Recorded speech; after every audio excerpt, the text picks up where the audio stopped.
আপনারা জানেন বিগত 21/4/2025 ঢাকা দক্ষিণ সিটি কর্পোরেশন আসন্ন কুরবানির ঈদ উপলক্ষে পশুর হাটের জন্য 11টা প্লেসকে দেখিয়ে একটা বিজ্ঞপ্তি জারি করে। এর মধ্যে ছিল মেরাদিয়া হাট, যেটা বনশ্রী আবাসন এলাকা, যে এই বনশ্রীতে অবস্থিত। তো এখানে দেখা যাচ্ছে ওনারা যে জায়গাটা দেখাচ্ছে, খালি জায়গা যেটা দেখাচ্ছে, সেখানে দেখা যাচ্ছে যে খালি জায়গায় দেখাইলেও পরবর্তীতে দেখা যাচ্ছে গরুর হাটটা কিন্তু খালি জায়গায় থাকে না। রেসিডেন্সিয়াল এলাকা হওয়ার কারণে দেখা যাচ্ছে বিভিন্ন ঘরের সামনে, বাড়ির সামনে, গেটের সামনে এই গরুর হাটগুলোর মধ্যে বসে। দেখা যায় যে গরুর হাট ঠিকই চলে যায়, কিন্তু গরুর মলমূত্র কিন্তু যায় না, মানুষের ভোগান্তির সীমা থাকে না। এই উপলক্ষে আপনার এই রেসিডেন্সিয়াল এরিয়ার কিছু লোক আমাদের কাছে আসে, লিগেল লাইটসে আসে। আমরা লিগেল লাইটসের পক্ষে একটা রিট করি যেন এই মেরাদিয়া হাটের গরুর হাটটা যেন এই বছর কোরবানিতে না বসতে পারে, সেটা একটা রিট করি।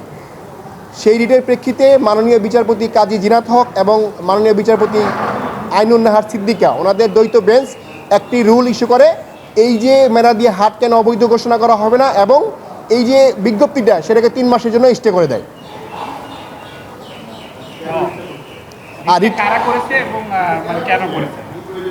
আর প্রয়োজনীয়তা হচ্ছে, যেহেতু বাজারটা হতে হয় যে কোনো একটা ওপেন প্লেসে এবং সরকারি জায়গাতে। এই যে মেরাদিয়া হাটের যে জায়গাটার কথা বলা হয়েছে খালের পাশে, সেখানে আসলে একেবারেই জায়গা নেই। সরকারিভাবে বিভিন্ন ছোটো ছোটো দোকানপাটও দেওয়া হয়েছে, বিশাল একটা ময়লার ডাম্পও আছে, আমি এখানে গিয়েছিলাম। যে কারণে ওইখানে গরুর হাট দেওয়ার মধ্যে কোনো জায়গাই নেই, বরং দেখা যায় গরুর হাটের নামে বিভিন্ন রকম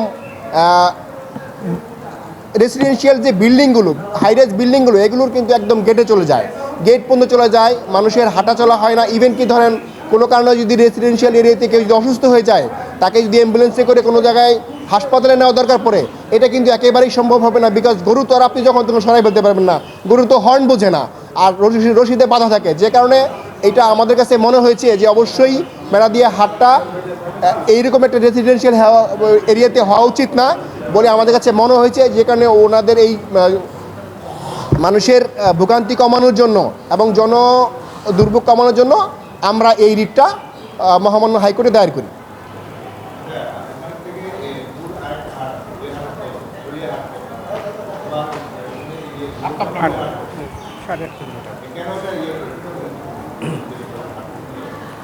গুরুত্বপূর্ণ হচ্ছে এর আশেপাশেও কিন্তু অন্যান্য হাট আছে। আর গরু তো এখন তো বর্তমানে আপনারা জানেন যে বর্তমানে কিন্তু অনলাইনে গরু কিনা যায়। এখন যদি আপনি এই হাট বাজার রেসিডেন্সিয়াল এরিয়াতে ঢুকাই ফেলেন, তাহলে তো মনে করেন মানুষ তো আর রেসিডেন্সিয়াল এরিয়া থাকবে না, সেটা হাটের একটা অংশ হয়ে যাবে। হাট হইলে তো আপনার ধরেন মানুষের দৈনন্দিন জীবন তো তাকে আপনাকে পারপাস তো সার্ভ করতে হবে, তার তো বাজার করতে হবে, তাকে তো হাসপাতালে যাইতে হবে, বাচ্চাদের স্কুল কলেজ করতে হবে।